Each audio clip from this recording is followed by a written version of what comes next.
Brought to you by V-Guard, co-powered by Sensodyne. काही तास उरले फक्त आता निकालाला, कारण काय लोकसभेची निवडणूक झाली आणि त्याचा 4 तारखेला निकाल येणार आहे. पण आता काल एक्झिट पोल आला आणि एक्झिट पोलनुसार आता यामध्ये भाजप ही आघाडीवर असल्याचं या ठिकाणी बोललं जातं. आपल्यासोबत महाविकास आघाडीचे उमेदवार डॉक्टर अभय पाटील आहेत. नेमकं दादा मला सांगाल की आता एक एक्झिट पोल आला, त्यामध्ये महाविकास त्याच्यामध्ये जे आहेत की भाजप आघाडीवर असल्याचं सांगलं, नेमकं काय सांगाल? अटल बिहारी वाजपेयी जेव्हा पंतप्रधान होते आणि इलेक्शन लढले होते त्यावेळेस माननीय प्रमोदजी महाजन यांनी फील गुडचा त्यावेळेस एक नारा दिला होता आणि त्यावेळेस एक्झिट पोल याच पद्धतीचे होते. असंच दाखवत होतं की BJP एकदम फुल मेजॉरिटीमध्ये आणि हे, पण त्यावेळेस तसं काही घडलं नाही आहे. निश्चित मला असंही वाटतं की यावेळेस जर ग्राउंड रिॲलिटी पाहिली तर निश्चित महाराष्ट्राची जी परिस्थिती आहे इतकी काही BJPच्या किंवा त्यांच्या सहकारी पक्षांच्या फेवरमध्ये नाही.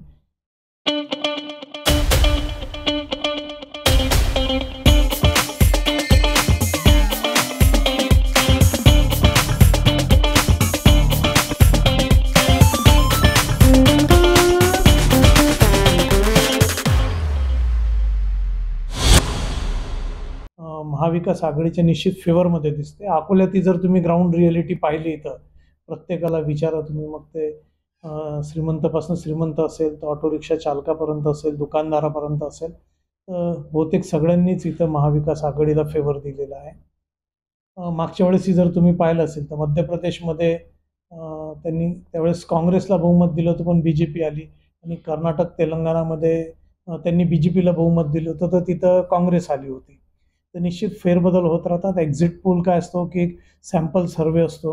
आज इथं 18 लाख वोटर्समधनं ते हार्डली काहीतरी 10-12 हजार लोकांना प्रश्न विचारतात आणि त्याच्यातनं ते काढतात. तर निश्चित हा काही डेफिनेट नसू शकतो. जी ग्राउंड रिॲलिटी आहे तुम्ही जर पाहिलं, देखिए उनका काम है अफवाह से गर्मी बढ़ाना और हमारा काम है माहौल को ठंडा रखना. हमारा नेता कैसा हो जो माहौल को रखे ठंडा वैसा हो. अब की बार V-Guard एयर कूलर का चमत्कार. यावेळेस महाविकास आघाडीच्या ज्या काही सभा होत्या, राहुल गांधीच्या असेल, माननीय उद्धव ठाकरेजींच्या असतील आणि बाकी सगळ्या नेत्यांच्या असतील, त्याला भरभरून गर्दी होती. इव्हन आपल्या पंतप्रधानांच्या सभेला इतकी गर्दी नव्हती. मग ती नांदेडची असो, अकोल्याला अमित शहांच्या सभेला देखील कोणी आलेलं नव्हतं. म्हणजे या परिस्थिती इथं अकोल्यातल्या तर माननीय पंतप्रधानांच्या असतील किंवा योगी आदित्यनाथच्या या सभा तर कॅन्सल झाल्या टाईमवर, स्टेज तयार होऊन कॅन्सल झालेला आहे. तर ग्राउंड रिॲलिटी मला वाटतं अकोल्यात निश्चित महाविकास आघाडी निघेल आणि चांगल्या मताने इथं तो विजय होईल असं मला वाटतं आहे. 4 तारखेला निकाल आहे, काय वाटते नेमकं काय स्थिती राहील? म्हणजे ती मी अकोल्याची स्थिती तर मला कॉन्फिडन्स आहे की सीट निघून जाईल, तो काही विषय नाही आहे. 60 ते 80 हजार मताच्या फरकाने सीट निघायला पाहिजे. जो मी व्यक्तिगत सगळ्याकडनं माहिती घेतली, C-17 फॉर्म असतील त्याच्यावरनं सगळं हे केलं, प्रत्येक गावातल्या लोकांना पाठवून त्यांचा मी स्वतः पर्सनली सर्वे करून घेतला. झिंझिण्यांपासून त्वरित आराम मिळवा सेन्सोडाईन रॅपिड रिलीफ बरोबर. गावातल्या सगळ्या लोकांची बूथनीय माहिती वगैरे घेतली, लोकांना विचारलं, लोकांना बऱ्यापैकी माहीत असते. त्यातला अंदाज 2-4-5% इकडे तिकडे होऊ शकतो, पण ओव्हरऑल सिच्युएशन चांगली आहे. कारण की लोक खेड्यापाड्याने तरी BJP, महागाई, इलेक्ट्रिसिटी, पाणी या गोष्टीला त्रस्त आहे, शिक्षण आहे, बेरोजगारी आहे, या गोष्टीला सगळे त्रस्त आहे.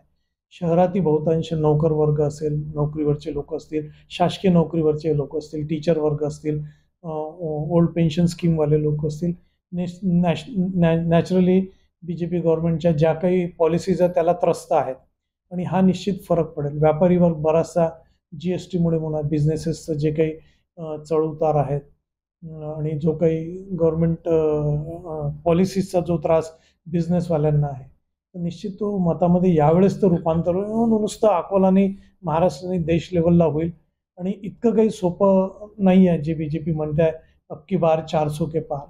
तर मला वाटते तिथपर्यंत ते नाही पोचणार, 240-250 पर्यंत पोचू शकतील असं मला वाटतं आहे. एकीकडे एक्झिट पोल काही असो, पण या ठिकाणी ही जी महाविकास आघाडीची सीट आहे ही 60 हजारांनी येणार असं या ठिकाणी डॉक्टर अभय पटेल यांनी बोलून दाखवलं. Ganesh Sonawane, TV Marathi, Akola. Brought to you by V-Guard, co-powered by Sensodyne.